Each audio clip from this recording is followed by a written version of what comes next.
Hello, আসসালামু আলাইকুম ভাই। আমাদের কি অবস্থা, কেমন আছেন? তো আশা করি ভালো আছেন। এখন কাতার রাতের 9টা বাজে।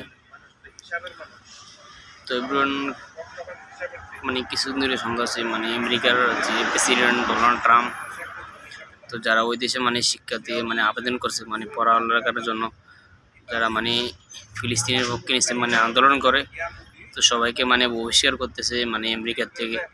আর যারা আমেরিকা ভাই বোন যারা ফিলিস্তিনে আছেন মানে বিভিন্ন দেশের আছেন, তো তারা মানে আন্দোলন করতেছে। এখন বর্তমানে তাদের অবস্থা কীরকম, তো যার যার দেশে ও তো তারা পাঠাইতেছে, মানে তাদেরকে পাঠাইতেছে, নাহলে কুখ্যাত কারাগার সালভাদোর মানে কারাগার পাঠাবে। তো ডোনাল্ড ট্রাম্প মানে গতকালকে একটা সিদ্ধান্ত দেখলাম তার।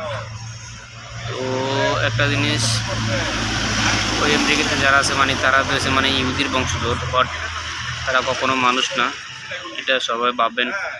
আর আমাদের মুসলমানের কারণে মানে আজ এই অবস্থা। মুসলমান ঠিক থাকলে মানে অবশ্যই সব ঠিক হয়ে যেত। তো আশা করি আপনারা বুঝতে পারছেন।